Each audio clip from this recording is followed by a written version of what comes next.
नमस्कार, मैं हूं आपके साथ मयंक। आज 11 मार्च है और अब से थोड़ी देर पहले दुबई इंटरनेशनल एयरपोर्ट पर बड़ा हमला हुआ है। ईरान के दो Shahid 136 drones Dubai international airport पर गिरे हैं। एयरपोर्ट के करीब बड़े धमाके हुए और बताया जा रहा है इसमें कई लोग घायल हैं और उन्हें फौरन अस्पताल भेजा गया। और ये बड़ा हमला एयरपोर्ट पर, देखिए दुबई इंटरनेशनल एयरपोर्ट एक ऐसी लोकेशन है जिसमें पूरे दुनिया से पैसेंजर्स आते हैं, पूरे इंटरनेशनल मीडिया की उस पर नजर होती है। और इसके पहले भी हमने देखा था कि 1 मार्च को दुबई इंटरनेशनल एयरपोर्ट के एक हिस्से पर ड्रोन अटैक हुआ था और वहां की तस्वीरें भी बाहर आई थी, सामने आई थी। और अब से कुछ मिनट पहले एक बार फिर जो है दुबई इंटरनेशनल एयरपोर्ट पर दो ड्रोन्स जो हैं ईरान के वो गिरे हैं। यानी आप देखिए, जो बात ईरान की तरफ से कही गई थी कि हमारे जितने कमांडर्स हैं वो अब आज़ाद हैं हमले करने के लिए, और बिल्कुल वैसे ही देखने को मिल रहा है। ये बात दुबई की हुई और कुछ घंटे पहले की अगर बात करें तो दोहा में बड़े अटैक हुए हैं। कतर की राजधानी दोहा में कई धमाके हुए और बताया जा रहा है कि ये मिसाइल अटैक्स थे। देखिए, दोनों चीज़ें अलग हैं। दुबई एयरपोर्ट पर जो हमला हुआ है वो ड्रोन से किया गया, लेकिन उसके पहले जो दोहा में अटैक हुआ वहां पे मिसाइल्स गिरी हैं, क्रूज मिसाइल्स गिरी हैं ईरान की, ऐसा बताया जा रहा है। देखिए, गौर करने वाली बात यह है, दुनिया के करीब 12 देश लगातार ये कोशिश कर रहे हैं कि किसी तरह से ईरान को रोका जाए, सीज फायर के लिए तैयार किया जाए। यहाँ तक कि बताया जा रहा है कि खुद पुतिन भी इस कोशिश में अब शामिल हैं, चीन की तरफ से भी कहा गया। लेकिन इसके बावजूद ईरान ने किसी भी तरह के सीज फायर से साफ इनकार कर दिया है। आपने कल देखा कि पुतिन और ट्रंप के बीच में बात हुई, उसके बाद पुतिन ने फ़ोन किया ईरान के राष्ट्रपति को, पेजेश्कियान को, उनसे बात की। लेकिन उसके बाद अब जो बयान ईरान की सेना की तरफ से आ रहे हैं, अली लारिजानी साहब की तरफ से जो बयान आए, अब्बास अराक्ची की तरफ से जो बयान आए, विदेश मंत्री ईरान के, इन्होंने साफ कर दिया है किसी तरह का कोई सीज फायर नहीं होगा, ये जंग ऐसे ही जारी रहेगी। अब देखिए, इस पूरे एरिया की अगर हम बात करें, आप अभी तक जो 12 दिन की जो जंग है, अगर आप इनका एनालिसिस करें तो आप देखिए, जो आसमान की लड़ाई थी, यानी कि जो फाइटर जेट्स की लड़ाई थी या मिसाइल्स की लड़ाई थी, इस पे आसमानी जंग में ईरान ने ज़बरदस्त बढ़त बना ली है।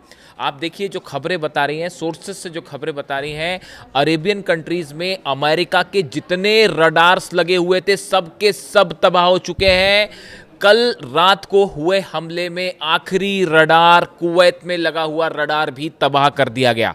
यानी कि अरबों डॉलर्स के जो रडार्स लगे थे, जिनका काम ये था कि जो ड्रोन्स आ रहे हैं, जो मिसाइल्स आ रहे हैं, उनको इंटरसेप्ट करना, उसके बारे में जानकारी देना, वो पूरे के पूरे रडार्स तबाह हो चुके हैं। बताया जा रहा है 7 से 8 लोकेशंस पर रडार थे अमेरिका के जो तबाह हो गए। इसके अलावा जितने थार्ड सिस्टम थे, सिर्फ एक थार्ड सिस्टम बचा हुआ है इस समय अरब देशों में। बाकी जितने थार्ड सिस्टम थे, 4 डिवाइसेस ऐसी हैं थार्ड सिस्टम की जिसके ऊपर जो है मिसाइल्स गिरी हैं, या जिसके ऊपर ड्रोन्स गिरे हैं या मिसाइल गिरी हैं। यानी देखिए, अमेरिका को बहुत बड़ा नुकसान हुआ है, यानी जिसकी कल्पना शायद किसी ने नहीं करी थी। पेट्रियट मिसाइल्स की कमी हो गई है, थर्ड मिसाइल्स की कमी हो गई है। उसका नतीजा यह है कि नॉर्थ कोरिया के पास जो थर्ड और पेट्रियट सिस्टम लगाया गया था, उसको बुलाया जा रहा है। आप देखिए हालात कैसे हो गए अमेरिका के। तो अमेरिका की तरफ से जो नया बयान आया है, आपने सुना होगा शायद, पीट हेग्सेथ जो रक्षा मंत्री, उनकी तरफ से बयान आया है कि हॉर्मूज में जो है वो हम हर जहाज की रक्षा नहीं कर सकते। ये संभव नहीं है कि हम वहाँ पे तेल टैंकर्स को बचाएं। यानी दुनिया की सबसे बड़ी ताकत ये कह रही है कि हम ईरान के खिलाफ जो है वो आपकी मदद नहीं कर सकते। अरब देशों को कहा जा रहा है। यही वजह है कि अरब कंट्रीज ने अब तक ईरान पर हमला नहीं किया, जब दुनिया की सबसे बड़ी ताकत को ईरान झुका रहा है। और 12 दिन जंग के होते होते घुटने में आ चुकी है अमेरिकन फोर्सेस। और बताया ये जा रहा है कि इराक से, जॉर्डन से, कुवैत से, इन सब इलाके से जितने अमेरिकन डिप्लोमेट्स हैं, अमेरिकन अधिकारी हैं, उन सबको वापस बुला दिया गया है, वो सब वापस भाग रहे हैं। कभी भी कोई भी हमला हो सकता है। अब देखिए इन हालात के बीच में जो ये दुबई और दोहा में हमले हुए हैं आज, इनके कई मायने हैं, इनसे कई मैसेज गए। पहला मैसेज ये जा रहा है कि जो इस तरह की बात की अमेरिका के राष्ट्रपति ने कि ईरान की मिसाइल्स ख़त्म हो रही हैं या ईरान पे जो है ईरान अब जवाब देने की हालत में नहीं है, हमने ये तबाह कर दिया वो तबाह कर दिया, ये सब की सब बात गलत साबित हो रही है। ये एक बार फिर साफ संदेश दिया है ईरान ने कि अभी भी हमारी हमला करने की क्षमता पहले की तरह बरकरार है और ड्रोन्स नहीं रुक पा रहे। शाहिद 136 ड्रोन जो है उसने दुबई एयरपोर्ट को हिला रखा है, दोहा को हिला रखा है, पूरे 12 अरब देशों पर एक साथ हमले, और वो पूरी तरह से ड्रोन्स को रोकने में नाकाम है। अमेरिकन जो है वो ये नहीं समझ पा रहे, अमेरिकी सेना ये नहीं समझ पा रही कि आखिर ड्रोन के लिए किया क्या जाए। लो फ्लाइंग है, स्पीड के साथ फ्लाई कर रहा है और बेहद सस्ता है, और उसको रोकने के लिए अरबों डॉलर्स के थार्ड और पेट्रियट सिस्टम लगाए गए, यानी बहुत बड़ा नुकसान। इसके अलावा आप देखिए अल उदैद बेस पर, मैंने आपको पहले भी बताया था, अल उदैद बेस पर जो सेंट्रल कमान है उसका जो नेविगेशन सिस्टम लगा हुआ था और खासकर उसमें जो डोम बना हुआ था, इसका काम था पूरे मिडिल ईस्ट में जो ऑपरेशंस हो रहे हैं उसको अर्ली वार्निंग सिग्नल्स देना कि कहां से कौन सी चीज़ आ सकती है, मिसाइल्स आ सकती है, कहाँ से ड्रोन आ रहे हैं, कैसे कोऑर्डिनेशंस करना है। ये पूरा सिस्टम जो कंट्रोल हो रहा था अल उदैद बेस से, वो पूरा का पूरा तबाह हो चुका है। यानी देखिए ईरान की आप स्ट्रैटेजी समझिए। सबसे पहले उन्होंने जो फर्स्ट फेज था वॉर के, जो पहले 4 दिन थे, उसमें ईरान की तरफ से वो मिसाइल्स फायर की गई जो ज़्यादा घातक नहीं थी। हुआ क्या, अमेरिका और इजराइल ने अपनी पूरी ताकत लगा दी ये इन मिसाइल्स को रोकने में, और इस चक्कर में अमेरिका की जो जितनी डिफेंस मिसाइल्स थी वो ख़त्म हो गई। इजराइल के साथ भी यही हाल हुआ। ये पहले 4 दिन का हिसाब था। उसके बाद जो है ईरान की तरफ से आप देखिए कि टारगेट कहाँ पे किए गए। अगर आप दूसरी स्ट्रैटेजी समझे ईरान की, अमेरिका के जो रडार्स हैं, डिफेंस सिस्टम्स हैं, नेवी के बेसिस थे, इनको टारगेट किया गया ताकि अमेरिका ईरान की मिसाइल्स को रोकने में पूरी तरह से फेल हो जाए, और यही हुआ। जितने आप देखिए रडार और डिफेंस सिस्टम्स मैंने आपको बताया उस पर हमले हुए, वो फेल हो गया। और उसके बाद अब गिरनी शुरू हुई हैं खुर्रम शहर 4, इसके बाद अब गिरनी शुरू हुई हैं सेजल, इसके बाद अब गिरनी शुरू हुई हैं फतेह।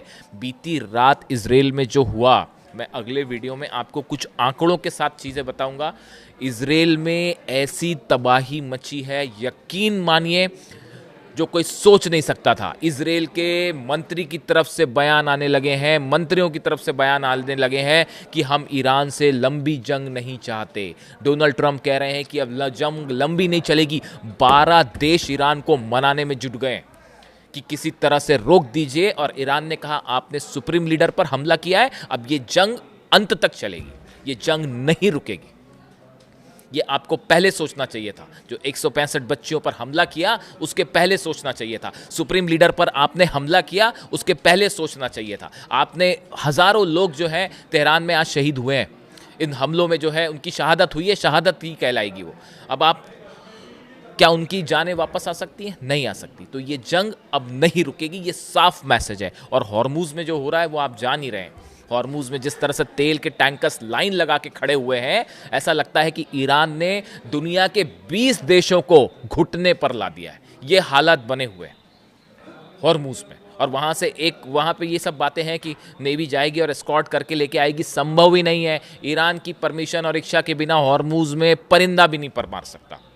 कहाँ तो ये दावे हो रहे हैं कि हमने जहाज़ उड़ा दिए। अगर जहाज़ उड़ा दिए तो ले आइए फिर हॉर्मुज़ से जहाज़, जो वहाँ के पानी के अपने आपके टैंकर्स जो हैं वो आप ले आइए। लेकिन वहाँ तो सब कुछ रुक चुका है। इसका मतलब अब भी ईरान की नेवी की ज़बरदस्त मजबूत पकड़ है हॉर्मुज़ में।